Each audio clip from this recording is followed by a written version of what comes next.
retired Army Ranger and Florida GOP Congressman Brian Mast was there, and he joins us this morning to tell us what happened. I know that you have said this was as unpatriotic and appalling as it gets. What happened to you? Tell us what I know you were at the House floor. You went into your office and you couldn't leave. Is that right?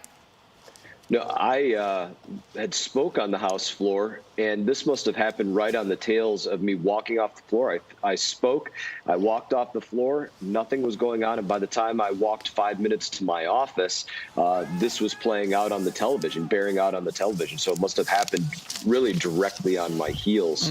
But I really feel like I need to say this. The day is going to be filled with speculation about that attack yesterday. And it is a huge regret, wholly unpatriotic, un-American.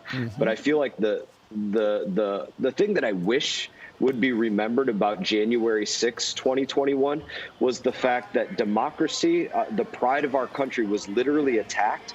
And hours later, we resumed the democratic process that we take so much pride in. That I wish that was what would be remembered about yesterday. Well, that's true. It's not. That'll be one of the things, but it's not. And Congressman, I vividly remember you after the RNC walking out, and you lost both your legs in battle, and people were screaming at you, challenging at you. Those were those were rioters. They wanted to create chaos. They were targeting Republicans.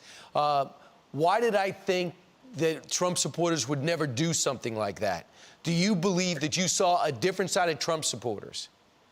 Yes, absolutely. And I think, you said, why do you believe that? I think it goes really to the heart of what you just quoted Dan Bongino, one of my neighbors, one of my constituents, saying, we have this set of principles, this set of rules that we don't push aside. And as conservatives, we uphold that. You don't expect to see us treat our country like Antifa, to spray paint things, to knock things over, to tip over barriers, and to climb over walls, and to break windows, and to attack literally our Capitol law enforcement or any other law enforcement. You don't expect to see that out of conservatives, and it is disgraceful to see that.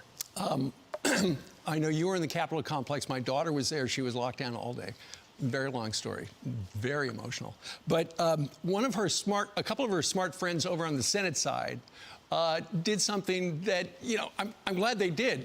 Those big mahogany boxes that actually had each of the state's election results, they picked them up and they took them out of the Senate chamber, because had they not done that, and those looters had found those, that the democracy that you're talking about, the process of certification of Joe Biden's presidency would not have happened yesterday.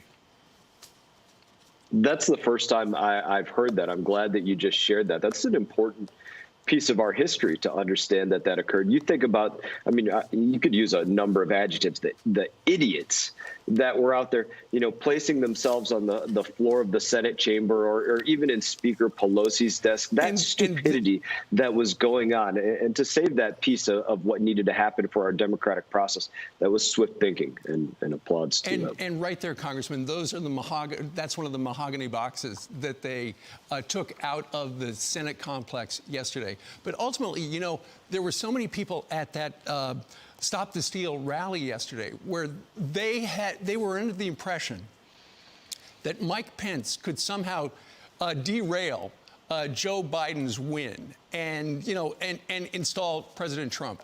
And that's why President Trump has apparently thrown Mike Pence under the bus, and Mark Short, his chief of staff, has been excluded from the White House property. He says because he gave the vice president advice about certifying what happened yesterday. But ultimately, so many of those people at the Stop the Steal rally thought that could happen. That's a fairy tale. Let me tell you why I find certainly no pride in the attacks that happened yesterday, but pride in yesterday. And I hope every school, those that were out there rioting, all Americans, I hope they take the opportunity to go back and listen and watch 3 or 4 hours of debate from last night, say from 10 p.m. to 3 a.m. this morning. And what you will hear is what America is owed out of this body of Congress every single day. The most thoughtful, deliberate debate on both sides of that issue, from both Republicans and Democrats. It was a renaissance of what I imagine it to be like when there was debate here going on with our founding fathers. That was the kind of debate that was going on. And it was the first time that I can say I witnessed that level of it in the 4 years that I've been here. And I take pride in that occurring, regardless of where I found agreement or disagreement with individuals. And those rioters and all Americans need to see that, if in my opinion, to have a full understanding of everything that was being argued with Vice President Mike Pence and with the state constitutions and our Constitution of the United States of America.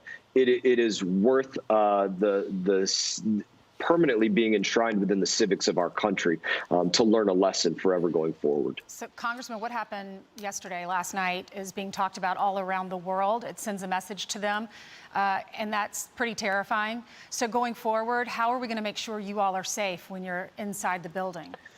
Look, that's an important question. You look at the fact that they knew, the Capitol police officers knew that there was a threat, right? That's why there were barricades around the building. That's why they weren't allowing visitors into the building, though it's the people's house, and I respect that fact of it. It's very odd to me that they were not armed with less than lethal rounds, such as rubber bullets or bean bags or gas or other things. You think of the various layers that they breached to get into the Capitol. First of all, probably 100-meter, roughly gated off area with waist-high gates that there were absolutely officers around that they went over. But there was not a show of force at that point. Then there were, of course, officers at the metal detectors within the doors and guarding the doors and on the roof of the Capitol and other places. Again, no show of force at that point, largely. And then officers throughout the building and roving patrols within the House chambers and the Senate chambers and other places. And not less than lethal, largely not less than lethal shows of force to deal with that by a police force that is probably more experienced in dealing with riots and large crowds than any other force anywhere in the country. The Capitol Police dealing with this possibly on a, certainly a weekly basis, these kind of crowds. Serious questions need to be answered. I wouldn't be surprised if you see a resignation by the chief of the Capitol Police. I'm not saying that that's being talked about, but I wouldn't be surprised if